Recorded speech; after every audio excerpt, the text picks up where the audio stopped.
Je vous propose de vous envoyer chaque semaine une petite vidéo d'environ 8 minutes pour redécouvrir les textes bibliques, leur contexte d'écriture, leurs messages et comment ils peuvent encore résonner pour nous aujourd'hui. Vous le savez, la Bible n'est pas un livre unique, c'est une bibliothèque, un ensemble de livres et de textes rédigés par des hommes sur plusieurs siècles, et il y a même plus de 2000 ans pour les plus anciens.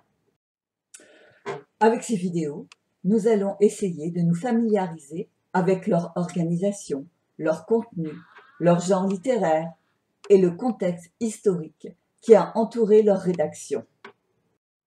La Bible est composée de deux grands ensembles, l'Ancien Testament et le Nouveau Testament. Elle compte en tout 73 livres, 46 pour l'Ancien, 27 pour le Nouveau. Comme vous le savez, l'Ancien Testament est le nom donné par les chrétiens à l'ensemble des livres qui forment les Écritures saintes ou l'écriture du peuple juif. Il ne faut pas se méprendre sur le sens de testament. Le mot ne désigne pas ici les dernières volontés de quelqu'un.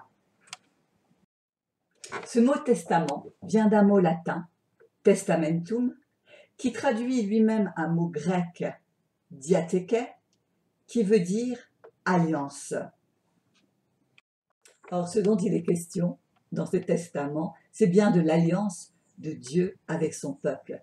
Cette alliance que le Christ n'est pas venu abolir. Et on pourrait appeler l'Ancien Testament première alliance. Nous allons d'abord regarder les livres de la première alliance et voir combien ils sont différents les uns des autres. Cette grande diversité de genres littéraires peut rendre la lecture de la Bible un peu déroutante.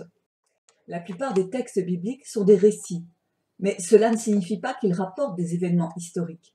Il faut donc essayer de préciser quels sont les rapports à l'histoire en distinguant des mythes, c'est-à-dire des récits de commencement situant l'homme devant la divinité et servant à expliquer la condition humaine, la religion, les rites et les grandes institutions. Les légendes ou épopées, qui sont des ensembles de récits populaires autour d'un ancêtre prestigieux. Des romans, suite de récits fictifs liés par une intrigue autour d'un personnage plus ou moins historique. Des contes, qui sont des récits fictifs avec des traits invraisemblables pour enseigner une vérité importante. Des écrits prophétiques, où sont conservées par écrit les paroles de certains prophètes qui parlent au nom de Dieu. Des recueils de prières qui peuvent être de louanges, de supplications, d'actions de grâce, de confiance.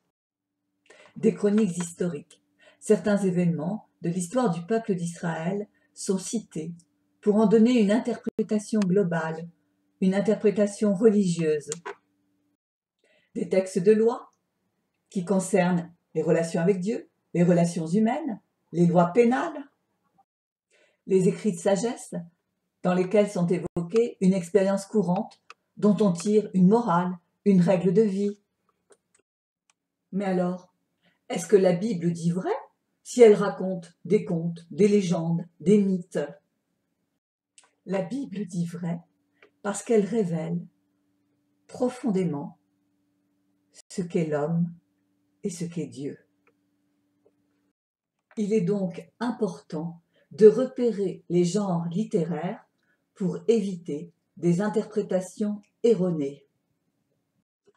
Mais si les genres littéraires sont extrêmement divers, l'ensemble de la Bible garde cependant une unité foncière, à savoir l'objectif commun à tous ces auteurs de tous les temps.